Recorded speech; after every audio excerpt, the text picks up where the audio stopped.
Je suis très heureux de vous présenter aujourd'hui notre première conférence intitulée « Est-ce si difficile de mesurer ce que les gens mangent ?» Avant de présenter notre premier conférencier, je vous invite à assister en direct à notre série de conférences en ligne. Si vous souhaitez améliorer votre expérience, interagir directement avec les conférenciers et conférencières et leur poser des questions en lien avec leur champ d'expertise, je vous invite à consulter le site web de la Société québécoise de lipidologie, de nutrition et de métabolisme au sqlnm.ca pour consulter l'horaire de ces conférences et vous inscrire gratuitement.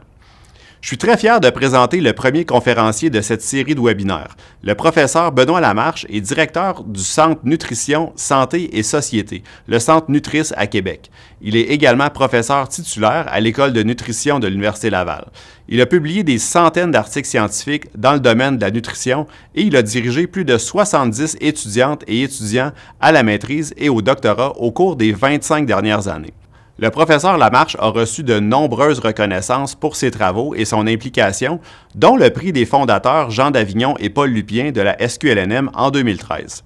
Il est également auteur, avec le chef Jean Soulard, de 2 livres grand public sur la nutrition, la santé et le sport. Dans un passé pas si lointain, il a aussi participé aux Jeux olympiques d'hiver en patinage de vitesse longue piste en 84 et 88. Au fil des années, le professeur Lamarche a développé une expertise unique ainsi que plusieurs outils qui facilitent l'évaluation nutritionnelle à des fins de recherche. C'était donc tout naturel pour nous d'inviter le professeur Lamarche à cette série de conférences afin qu'il nous parle de sa thématique de recherche en nutrition humaine et de ses projets en cours, notamment le projet Nutri-Québec, le plus grand projet sur la nutrition et la santé de la population québécoise jamais réalisé. Sur ce, je cède la parole au professeur Lamarche. Bonne conférence!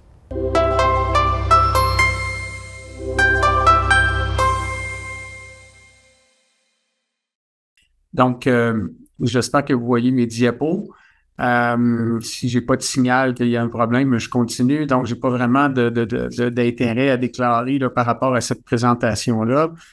Bon, les sujets que je vais aborder, un peu comme je l'ai mentionné tout à l'heure, là, dans les prochaines 30-35 minutes. D'abord, je vais vous présenter le Centre Nutris parce que c'est une grande fierté. Comment on peut mesurer ce que les gens mangent, puis surtout les défis qu'on a associés à ça, puis surtout les pièges, mais qu'on peut le faire, puis qu'est-ce que le présent et le futur nous réserve. Donc, je vous présente d'entrée de jeu le Centre Nutris parce que j'ai eu le privilège d'être à la tête de cette initiative-là dès le départ en 2018.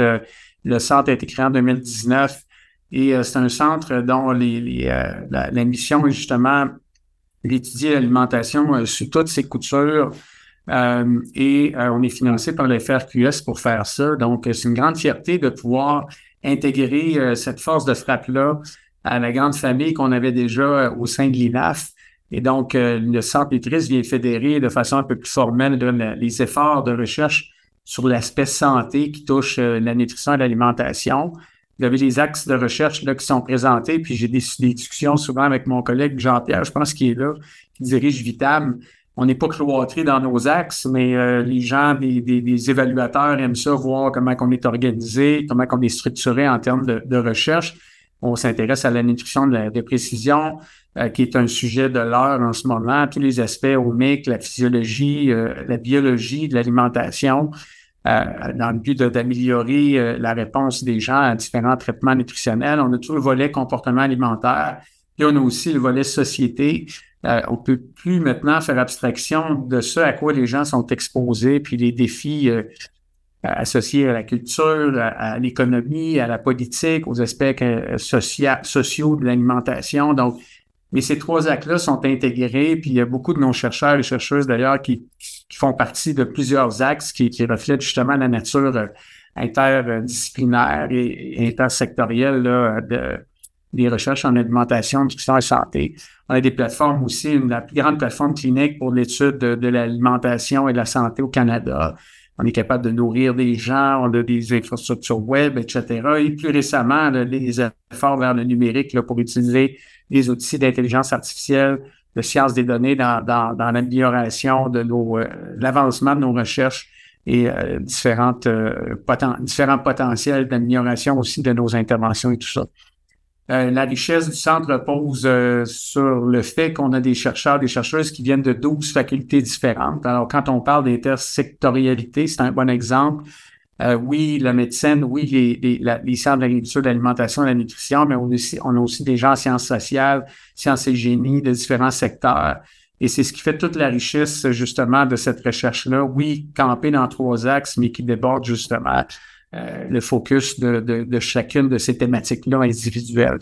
Donc, c'est une grande fierté. Puis, on est chanceux là, à l'Université Laval. Je pense qu'au fil des années, on s'est doté d'infrastructures autant physiques que humaines qui font en sorte qu'on est maintenant un peu le hub canadien de la recherche en nutrition. Il ne faut pas se gêner de le dire. Donc, je profite de la tribune là, pour le rappeler. Donc, de façon plus concrète, dans le sujet d'aujourd'hui, pourquoi il faut mesurer ce que les gens mangent, puis c'est quoi les défis qu'on a associés à ça? Bien, l'importance de mesurer ce que les gens mangent, c'est que ça nous permet sans surprise, de documenter l'impact de l'alimentation sur la santé. Puis ça, c'est une étude qui a été publiée en 2019 qui montre l'impact de différents facteurs de risque nutritionnel sur le risque de mourir sur la planète.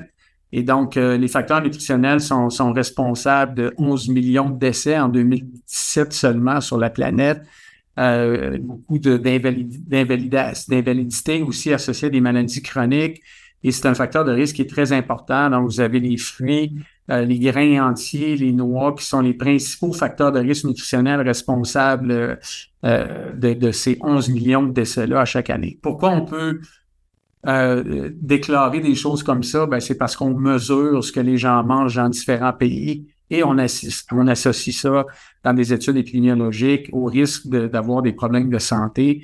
Donc, c'est clé de mesurer, c'est clé de bien mesurer. Vous allez voir que, on peut le faire, mais c'est pas si facile à faire que ça.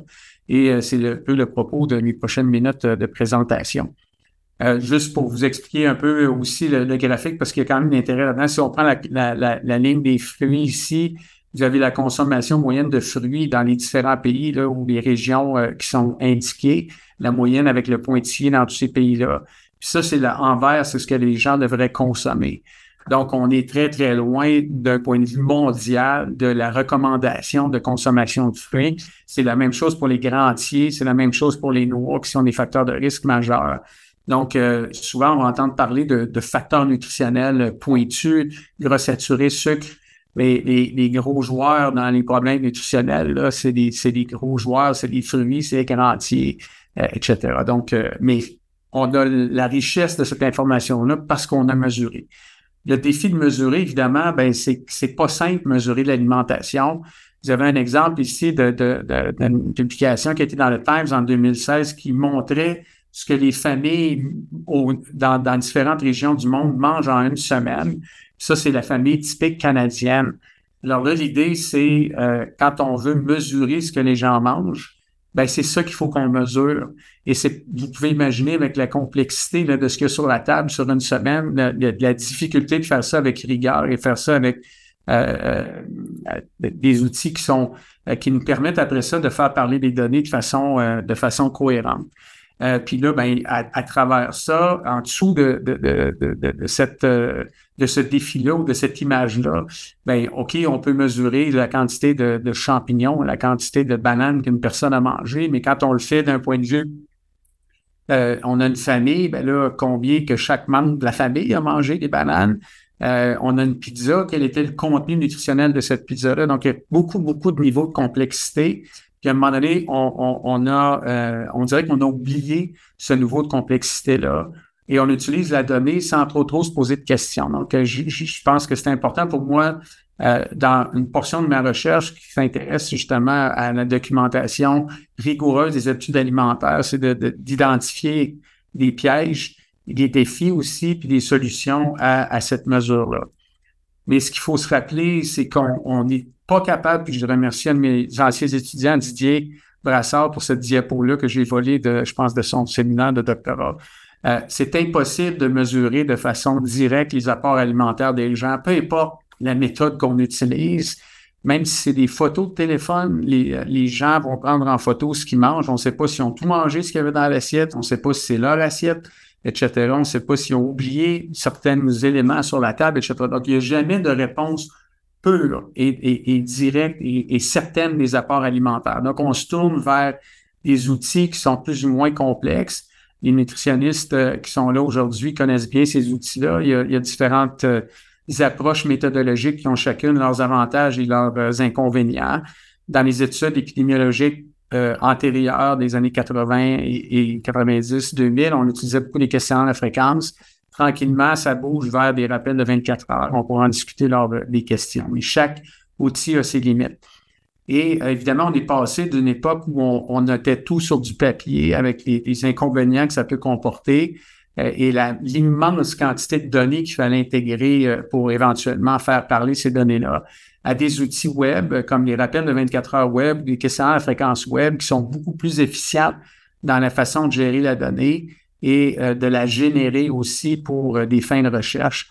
Donc, ça, c'est un exemple où on a un questionnaire de rappel format web qu'on a développé ici à l'Université Laval sur le leadership de Simone Lemieux et qui permet justement de faire comme un journal, un questionnaire un rappel de 24 heures qu'un nutritionniste ferait passer à un client ou un patient, mais que là, c'est vraiment la personne qui complète son questionnaire sur le web. Donc, c'est beaucoup plus rapide, c'est standardisé, etc. Il y a des désavantages à ça, évidemment.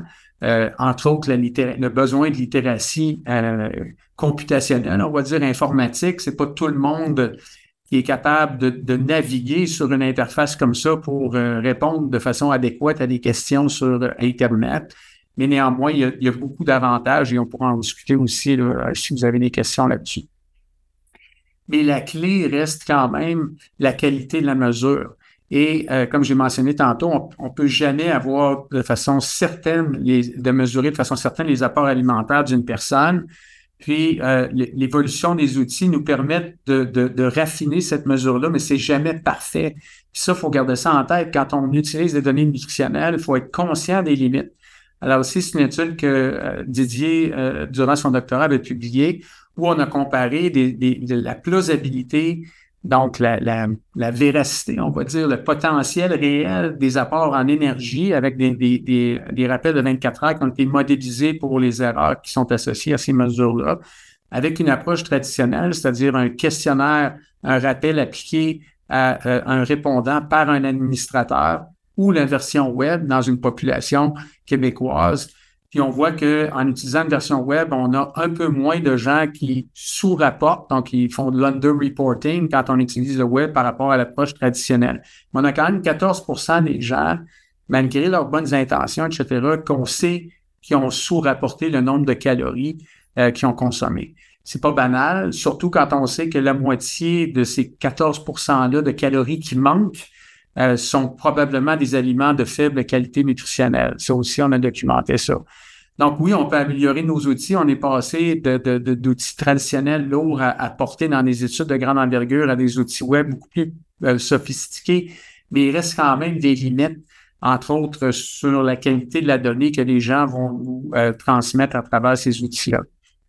Donc, quand on regarde des graphiques comme je vous ai présenté tout à l'heure, il faut se rappeler que c'est pas la vérité absolue et qu'il y a des biais dans ces données-là. Alors, c'est rassurant quand il y a plusieurs études qui ont tendance à montrer le même portrait, mais quand même rester très, très, très conscient des limites et de parler de ces limites-là dans la qualité de la mesure qui permet de faire des affirmations ou des observations comme celles qu'on voit.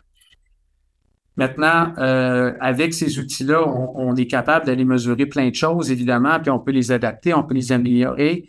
Et une des choses qu'on veut faire, puis qu'on doit faire, c'est de mesurer, entre autres, comment les populations se comportent d'un point de vue nutritionnel global pour justement en arriver à des graphiques comme vous avez vu dans la diapo précédente. Quel est le lien entre l'alimentation et la santé à long terme?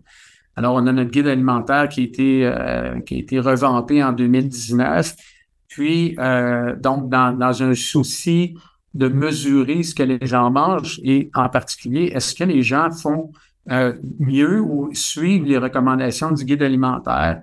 On a été privilégié de travailler avec Santé Canada pour développer un outil qui permet de mesurer justement l'adhésion aux recommandations du guide alimentaire.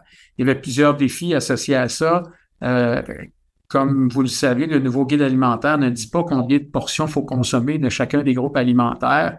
Donc, ça crée un certain défi de dire, bon, ben comment on fait pour savoir que la personne a vraiment suivi ce qui est écrit dans l'assiette? 50 de légumes et fruits, 25 de grains entiers, 25 d'aliments protéinés. Alors, il y a eu toute une démarche qui a été faite, encore une fois, c'est dans le cadre du doctorat de Didier, et pour en arriver avec un comité vraiment national de réflexion qui nous a amené vers le développement d'un outil qui nous permet de mesurer de l'alimentation dans sa globalité et surtout la qualité de l'alimentation en lien avec les recommandations qu'on a au Canada. Donc, à partir de données de rappel de 24 heures, puis ça pourrait s'appliquer aussi à des données de questionnaire de fréquence, on a développé un outil qui nous permet de mesurer justement la qualité de l'alimentation en lien et aligné aux recommandations canadiennes en allant chercher différentes recommandations, celles sur les légumes et fruits, celles sur les grains entiers, les aliments protéinés, les breuvages de sodium, le sucre libre et les gras, pour arriver à un score qui permet de mesurer l'adhésion ou l'adhérence d'un patron alimentaire aux recommandations du guide alimentaire canadien. Encore là, c'est pas parfait. On a des erreurs de mesure un peu partout dans ces composantes alimentaires-là. On a des défis derrière la banque de données. Par exemple, si quelqu'un dans son rappel alimentaire rapporte consommer 3200 mg de sodium dans sa journée, ben ça, c'est en assumant que la base de données en dessous du rappel alimentaire a les bonnes valeurs de sodium pour chaque aliment, alors qu'on sait que ces valeurs-là changent à chaque année. Donc, encore là, il faut être conscient des limites qu'imposent ces mesures-là pour en arriver à un score global d'alimentation. Néanmoins, ça nous permet quand même de faire un portrait avec une mesure relativement rigoureuse et valide de l'adhérence d'un patron alimentaire aux recommandations du guide alimentaire sur le choix des aliments. Et bon, il y a une chose qu'on peut faire après ça, c'est de regarder comment les gens au Canada, par exemple, à travers l'étude sur la santé des collectivités qui a été faite en 2015, adhèrent. Évidemment, le guide n'était pas sorti encore, mais comment, selon les recommandations, où on se situe au niveau populationnel par rapport au guide alimentaire actuel. Alors, chacun de ces composantes-là sont des mesures qui permettent de mesurer l'ensemble de l'adhérence au guide alimentaire.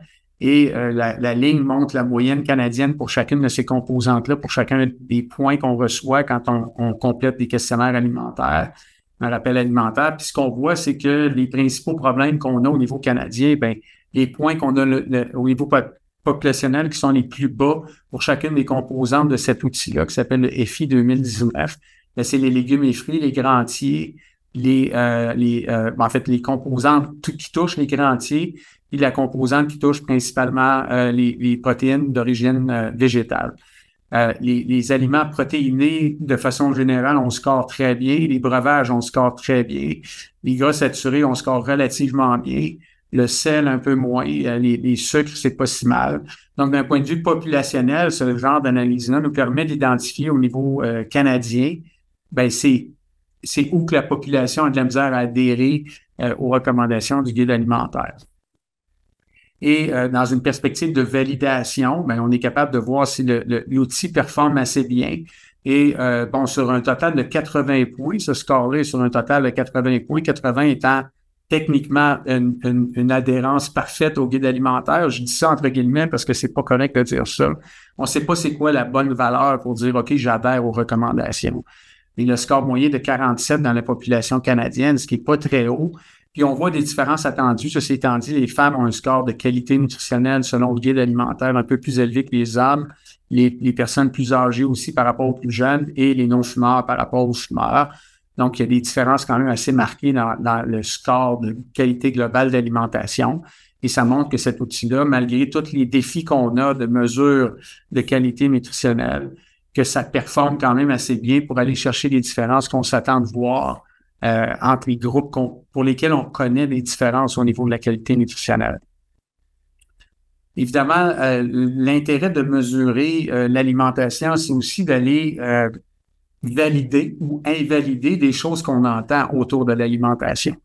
Puis ça, ben, on l'entend de façon récurrente à chaque fois que j'ai la chance de faire, par exemple, une entrevue avec un média. La perspective, c'est toujours, oh, mais comment ça que ça va si mal que ça? Il me semble que les gens mangent mieux au Québec. Alors, un des premiers défis qu'on a, c'est qu'on ne le sait pas parce qu'on n'a pas de données tant que ça au Québec pour savoir ce que les gens mangent. Donc, est-ce qu'on mange mieux? On l'entend, mais on doit le documenter. Les gens sont plus préoccupés par la qualité de l'alimentation. On l'entend, mais est-ce que c'est vraiment le cas? Il y a des émissions de cuisine, le bio, on entend parler de ça. Donc, l'idée, c'est l'importance de mesurer et de bien mesurer pour essayer de répondre justement et de valider ou d'invalider ce qu'on entend dans ce genre de témoignages-là qu'on entend un peu partout. Alors, on a, dans une perspective justement de mesurer ce que les Québécois mangent, on a un projet qu'on a lancé qui s'appelle Nutri-Québec, ça fait maintenant 4 ans, et qui a été évidemment un peu victime de la COVID, mais qui reprend son souffle là, dans les prochains mois.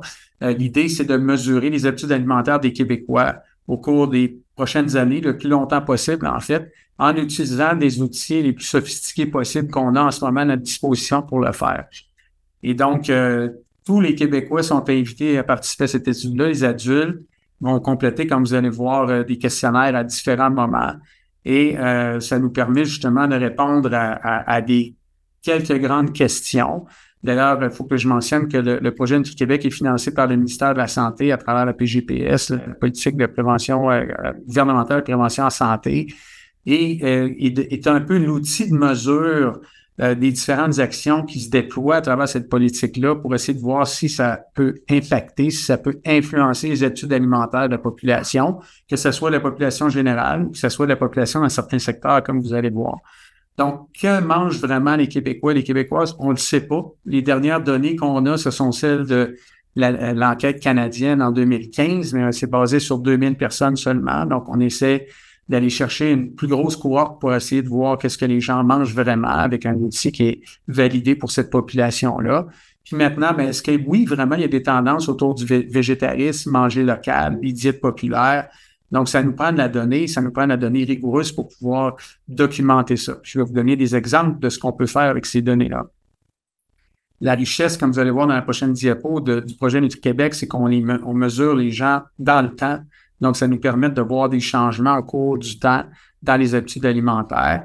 Et si jamais il y a des actions qui se déploient par rapport à certaines interventions de politique publique sur le sucre, par exemple, bien, Nutri-Québec va être en capacité de mesurer les impacts sur les habitudes alimentaires de la population québécoise. Alors, c'est un projet qui se déroule sur plusieurs années. Le dernier ici, un X, on espère qu'on va l'étirer le plus loin possible. Les gens complètent des questionnaires à chaque année, donc principalement des questionnaires nutritionnels, mais aussi sociodémographiques et d'autres questionnaires des habitudes de vie qui nous permettent de justement documenter au fil du temps, dans la plus grande cohorte possible, l'évolution. Ben, d'une part, les caractéristiques de base de la population québécoise en termes d'habitudes alimentaires et l'évolution dans le temps.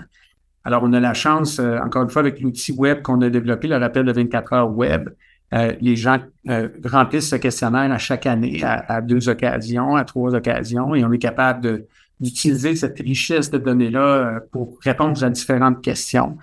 Puis, pour donner un exemple concret de la richesse de données de cette nature-là et d'une population en cours en vie qui répond à nos questionnaires, ben, on a pu rapidement, lorsque la COVID s'est montrée de bout du nez au début de l'année 2020, on avait déjà des gens qui étaient dans le protocole et dès les premières mesures de confinement, ben, on a fait recompléter des questionnaires à ceux qui étaient déjà dans le projet Nutri-Québec pour voir quels avaient été les effets des mesures sanitaire, donc la fermeture de tous les restaurants, etc., sur les habitudes alimentaires de la cohorte qui était à notre disposition à ce moment-là. On avait un petit peu moins de 1000 personnes là, qui ont complété les questionnaires à ce moment-là, avant la COVID, donc pas d'influence des mesures sanitaires, et durant les premiers mois de la COVID.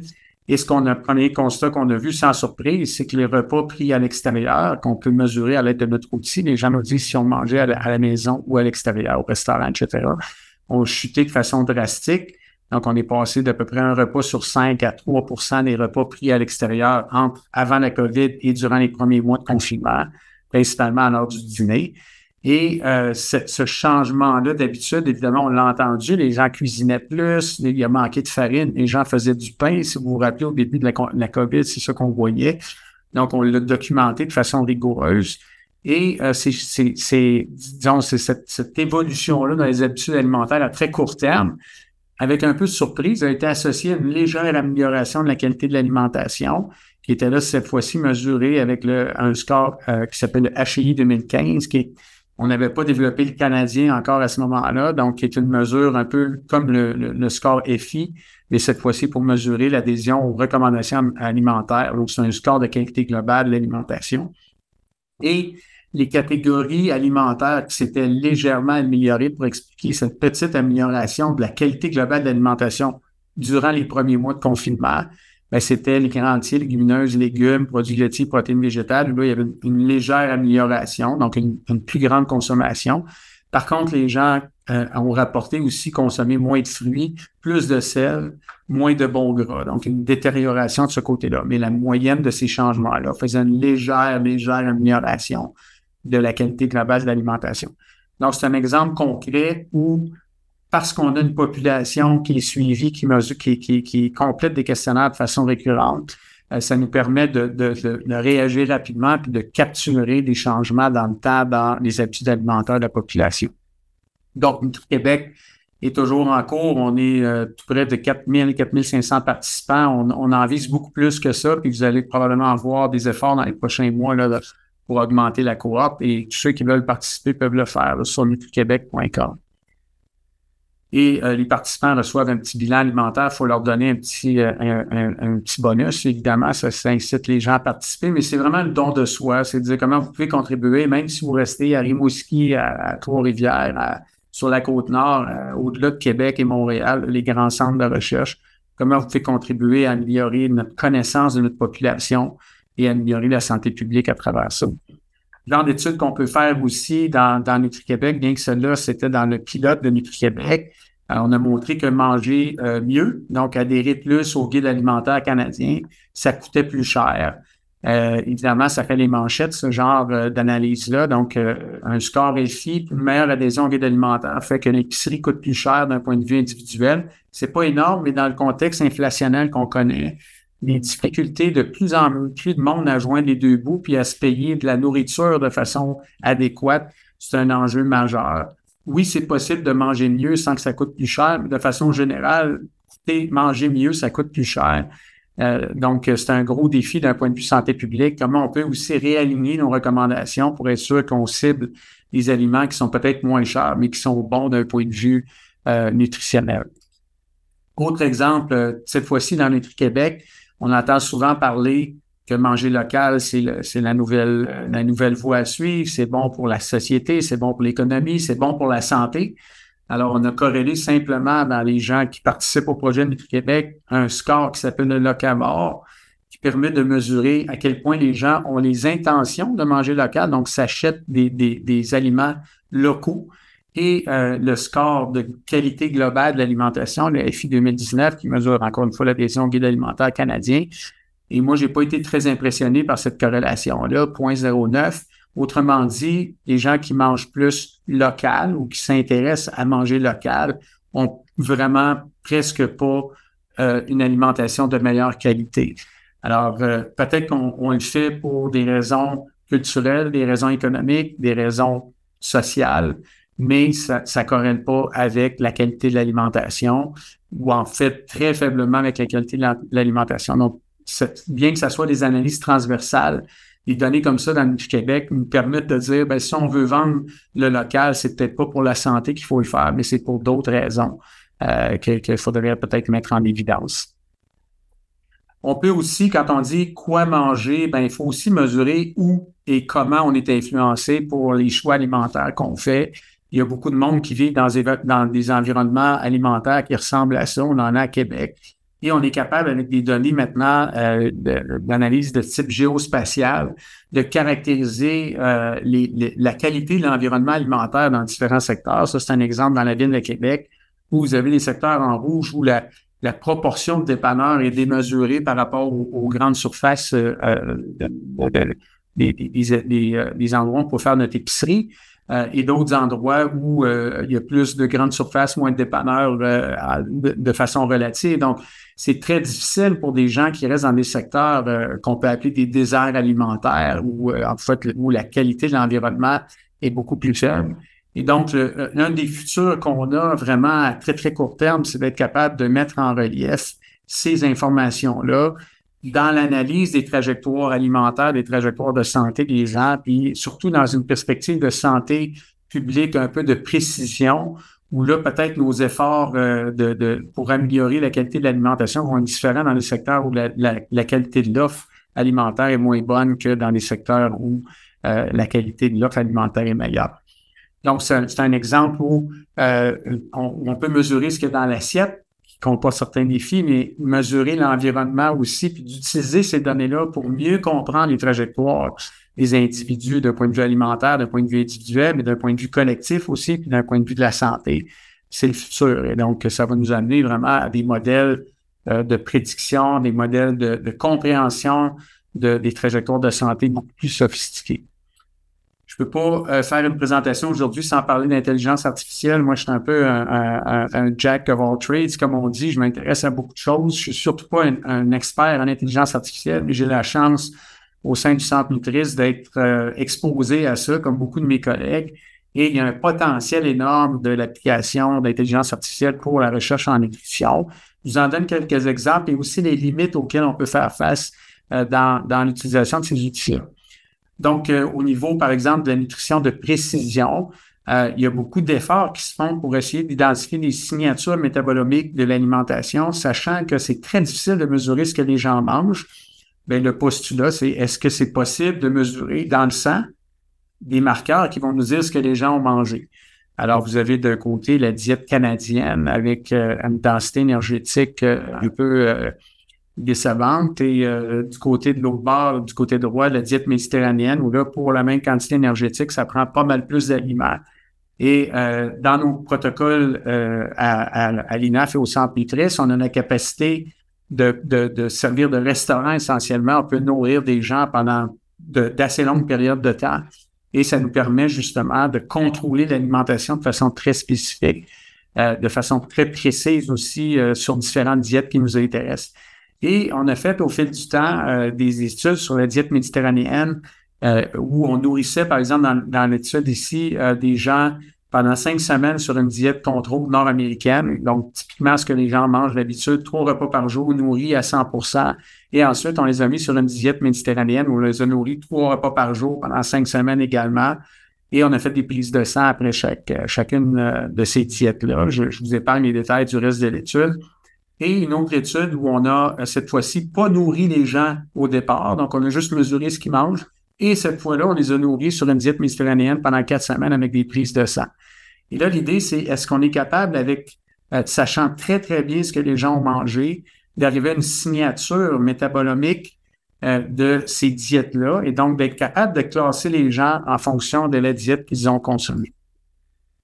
Alors, par différentes approches d'apprentissage machine ou machine learning en anglais et des techniques que je vous épargne, on a développé un algorithme qui nous permet de prédire dans l'étude où on avait contrôlé à 100%, avec presque 100% d'exactitude dans quelle diète l'échantillon se trouve. Donc, est-ce que l'échantillon était suite à la diète méditerranéenne ou la diète canadienne? Et on se trompe presque pas. On est très, très bon en utilisant une approche non ciblée, un paquet de métabolites qui nous disent, ben là, ça, c'est un échantillon qui vient de la diète même. Ça, c'est un échantillon qui vient de la diète canadienne. Et quand on applique cet algorithme-là à l'autre étude, où là, on n'avait pas contrôlé le volet étude diète nord-américaine, notre exactitude, notre accuracy, notre capacité à bien prédire dans quelle diète l'échantillon, de quelle diète l'échantillon vient, bien, l'exactitude a diminué de façon quand même assez appréciable. Et ça montre que dès qu'on introduit du bruit, dans ce cas-ci, c'était une diète non contrôlée au départ, bien, dès qu'on introduit du bruit, la précision de la métabolomique en prend pour son rhume. Alors ça, c'est un piège qu'il faut garder en tête, c'est-à-dire On a beaucoup d'études qui se déroulent en ce moment sur la métabolomique, le microbiome, où là, on mesure des habitudes alimentaires avec des outils qui sont imparfaits, un rappel de 24 heures, un FFQ, et on corrèle ça avec des données métabolomiques, des données microbiotes. Alors, il faut se rappeler qu'il y a beaucoup, beaucoup de bruit dans les données auto-rapportées. Ça, c'en est une preuve ici. On est pas mal moins, on perd beaucoup, beaucoup de précision, d'exactitude quand on essaie de prédire ce que les gens mangent à partir de données auto-rapportées. Donc, il faut garder ça en tête. C'est un piège important, puis ça introduit énormément de confusion et de bruit dans la littérature.